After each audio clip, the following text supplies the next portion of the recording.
ಕಳೆದ 3-4 ದಿನಗಳಿಂದ ಸ್ಯಾಂಡಲ್ವುಡ್ನಲ್ಲಿ ಐಟಿ ದಾಳಿಯದ್ದೇ ಮಾತು. ಎಲ್ಲಿ ನೋಡಿದ್ರೂ power star Puneeth Rajkumar, rocking star Yash, ಅಭಿನಯ ಚಕ್ರವರ್ತಿ ಕಿಚ್ಚ ಸುದೀಪ್ ಹಾಗೂ ಕರುನಾಡ ಚಕ್ರವರ್ತಿ ಡಾಕ್ಟರ್ ಶಿವರಾಜ್ ಕುಮಾರ್ ಅವರದ್ದೇ ಮಾತು. ಐಟಿ ದಾಳಿ ಏಕಾಯ್ತು?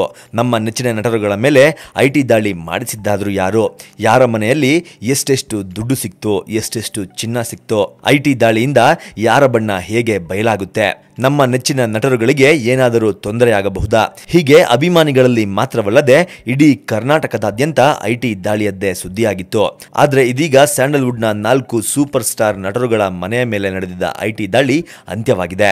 ಐಟಿ ದಾಳಿಯನ್ನ ತೀರಾ ಸಾಮಾನ್ಯವಾಗಿ ತೆಗೆದುಕೊಂಡಿರುವ ನಟರು ತಮ್ಮ ತಮ್ಮ ಕೆಲಸಗಳಲ್ಲಿ ಮತ್ತೆ ಮುಂದುವರಿಯುವ ಮೂಲಕ ಅಭಿಮಾನಿಗಳಲ್ಲಿ ಖುಷಿಯನ್ನ ತರಿಸಿದ್ದಾರೆ.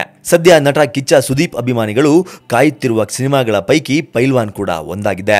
ಈ ಸಿನಿಮಾದ ಕುರಿತಾಗಿ ಕಿಚ್ಚ ಸುದೀಪ್ ಅವರು ಈಗ ಹೊಸ ಸುದ್ದಿಯೊಂದನ್ನ ಹಂಚಿಕೊಂಡಿದ್ದಾರೆ. ಹೌದು, ಪೈಲ್ವಾನ್ ಸಿನಿಮಾದ ಮೊದಲ ಟೀಸರ್ ಡೇಟ್ ಅನ್ನ ಸುದೀಪ್ ಇದೀಗ ತಿಳಿಸಿದ್ದಾರೆ. ತಮ್ಮ ಟ್ವಿಟರ್ ಖಾತೆಯ ಮೂಲಕ ಟೀಸರ್ ಹೊರಬರುವ ದಿನವನ್ನ ಬಹಿರಂಗಪಡಿಸಿದ್ದಾರೆ. ಅಂದಹಾಗೆ ಚಿತ್ರದ ಮೊದಲ ಟೀಸರ್ ಜನವರಿ 15ರಂದು ಸಂಜೆ 4:45ಕ್ಕೆ ಬಿಡುಗಡೆಯಾಗಲಿದೆಯಂತೆ. ಈ ಹಿಂದೆ ರಾಕಿಂಗ್ ಸ್ಟಾರ್ ಯಶ್ ಅಭಿನಯದ ಕೆಜಿಎಫ್ ಸಿನಿಮಾ 5 ಭಾಷೆಗಳಲ್ಲಿ ತೆರೆ ಕಾಣುವ ಮೂಲಕ ಇಡೀ ಭಾರತದಾದ್ಯಂತ ಸುದ್ದಿ ಮಾಡಿತ್ತು. ಆದರೆ ಕೆಜಿಎಫ್ಗಿಂತ ಒಂದು ಹೆಜ್ಜೆ ಮುಂದೆ ಹೋಗಿರುವ ಕಿಚ್ಚ ಸುದೀಪ್ ಅಭಿನಯದ ಪೈಲ್ವಾನ್ ಚಿತ್ರ 8 ಭಾಷೆಗಳಲ್ಲಿ ಮೂಡಿಬರುತ್ತಿರುವ ಸಿನಿಮಾವಾಗಿದೆ. ಆದರೆ ಮೊದಲು ಕನ್ನಡದ ಟೀಸರ್ ಮಾತ್ರ ರಿಲೀಸ್ ಆಗಲಿದೆ. ರಿಲೀಸ್ ಡೇಟ್ ಜೊತೆಗೆ ತಮ್ಮ ಚಿತ್ರತಂಡಕ್ಕೆ ಟ್ವಿಟರ್ನ ಮೂಲಕ ಕಿಚ್ಚ ಸುದೀಪ್ ಶುಭಾಶಯವನ್ನ ತಿಳಿಸಿದ್ದಾರೆ.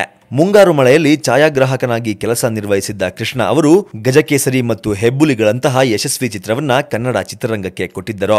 ಹೆಬ್ಬುಲಿ ಬಳಿಕ ಮತ್ತೆ ಸುದೀಪ್ ಹಾಗೂ ನಿರ್ದೇಶಕ ಕೃಷ್ಣ ಈ ಸಿನಿಮಾದಲ್ಲಿಯೂ ಒಂದಾಗಿದ್ದಾರೆ. ಚಿತ್ರದ ನಿರ್ಮಾಣವನ್ನ ಕೂಡ ಕೃಷ್ಣ ಅವರೇ ಮಾಡುತ್ತಿದ್ದಾರೆ.